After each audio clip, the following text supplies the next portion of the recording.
যুক্তরাষ্ট্রের রাজনীতিতে আবারও বড় একটি বিতর্ক সামনে এসেছে। নতুন করে প্রকাশিত কিছু অ্যাপিস্টেন নথিতে উঠে এসেছে মার্কিন প্রেসিডেন্ট ডোনাল্ড ট্রাম্পের নাম। এই নথিগুলো প্রকাশ করেছে মার্কিন বিচার বিভাগ এবং তদন্তে জড়িত ছিল কেন্দ্রীয় তদন্ত ব্যুরো বা FBI। এই নথিগুলো মূলত কুখ্যাত যৌন অপরাধী জেফ্রি অ্যাপিস্টন সংক্রান্ত তদন্তের অংশ।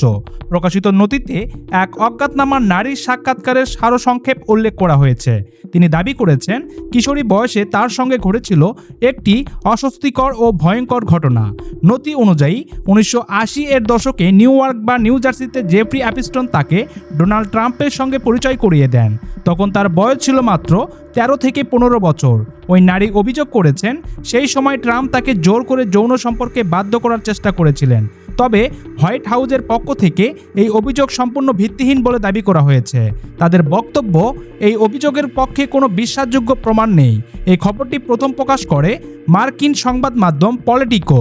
পরে বিষয়টি আন্তর্জাতিক সংবাদ মাধ্যমে রয়টার্সেও প্রকাশিত হয়।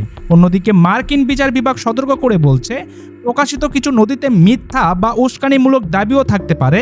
এদিকে বিষয়টি নিয়ে রাজনৈতিক উত্তেজনাও বাড়ছে। ডেমোক্র্যাটরা অভিযোগ করেছেন ট্রাম্প সম্পর্কিত কিছু নথি হয়তো লুকানো হচ্ছে।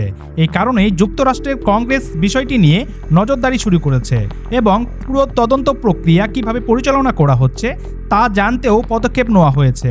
তবে সবচেয়ে বড় প্রশ্ন এখনও রয়ে গেছে, এই অভিযোগের সত্যতা কতটুকু, আর ভবিষ্যতে কি এই নথি নিয়ে নতুন কোনো তথ্য সামনে আসবে।